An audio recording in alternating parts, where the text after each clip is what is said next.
Chapter 6. Rapid Earth Movements.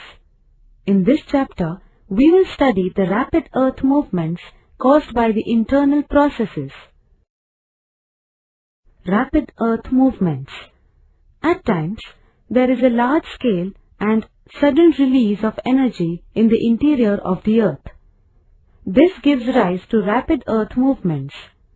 As the speed of these movements is high, these are called rapid movements. These movements are destructive. These movements take place in a vertical radial direction. They affect restricted areas. We see their effects in the form of earthquakes and volcanic eruptions. Earthquake. Due to the movements taking place below the surface of the Earth, the crust is subjected to stresses of great magnitude.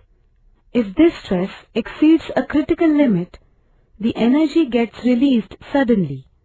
As a result, the Earth's surface shakes. This shaking of the land is what we call earthquake. Earthquakes occur due to the movement of plates, their passage, their collision with one another, subsidence, eruptions of volcanoes, faulting, etc. The magnitude of an earthquake is measured in Richter scale with the help of an instrument called a seismograph. See figure 6.1. The point below the surface where energy is released during an earthquake is called the focus of the earthquake. From the focus, energy waves radiate in all directions towards the surface. The epicenter of a quake is located on the surface at point nearest to the focus. Earthquake waves are of three types: primary, secondary, and surface waves. Primary waves. These are the waves first to reach Earth's surface immediately after the energy is released in the interior. The waves traveling rapidly in radial direction are called primary waves.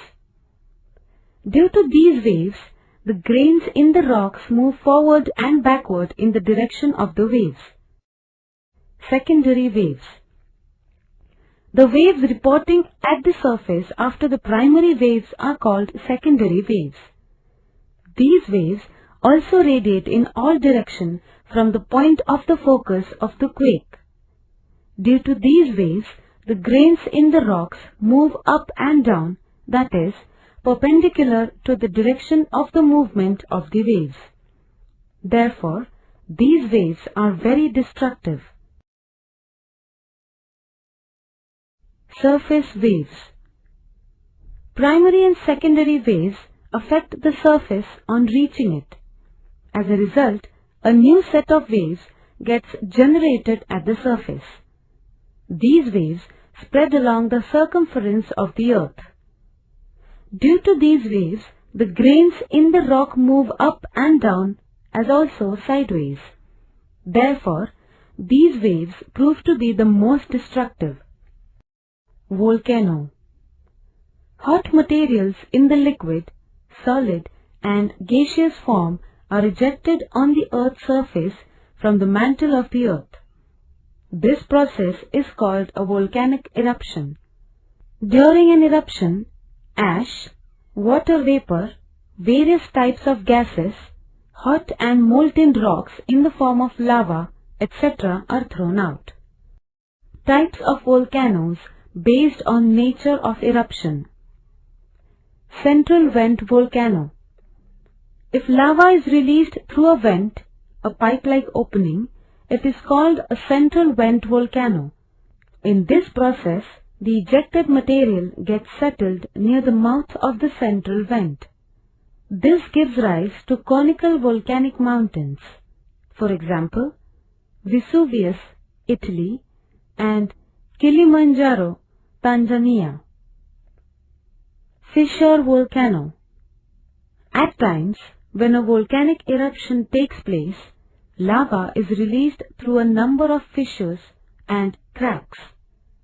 Such a volcano is called a fissure volcano. The ejected material spreads on either side of the fissures. This gives rise to volcanic plateaus. For example, the Maharashtra Plateau. The distribution of earthquakes and volcanoes. Earthquakes and active volcanoes mainly occur in the areas of plate margins.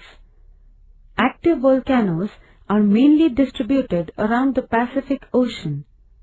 Therefore, this region is called the Circle of Fire. Figure 6.5 shows the global distribution of earthquakes and volcanoes. A few major volcanoes are named in the figure.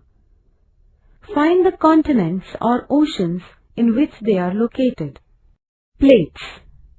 The crust of the earth is held on the upper portion of the mantle in a floating condition. Due to the tension and compression caused by the movements taking place in the interior of the earth, the crust has got ruptured into some parts.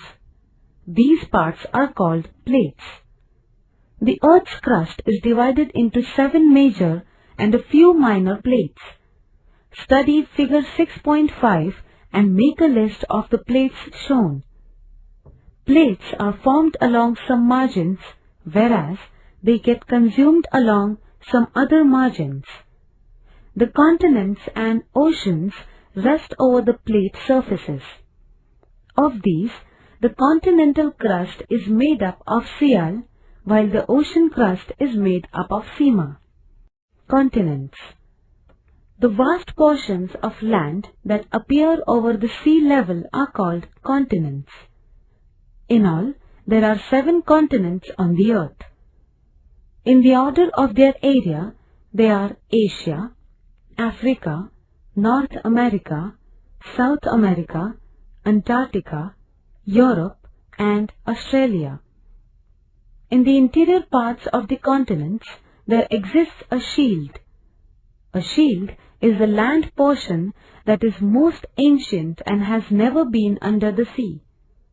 In Asia, there exists a separate shield in the form of the Deccan Plateau of India. Therefore, the region to the south of Himalaya is called a subcontinent, the Indian subcontinent. Earthquake and volcano. Study figure 6.5. The distribution of earthquakes and volcanoes is shown in it. You will notice that most of the earthquakes and volcanoes occur along the plate margins. Try to understand the difference between the plate creating and plate consuming margins. Earthquakes and volcanoes are a result of the release of energy in the interior of the earth. They occur suddenly. Most of the earthquakes are a result of plate movements. Earthquakes also occur when volcanic eruptions take place.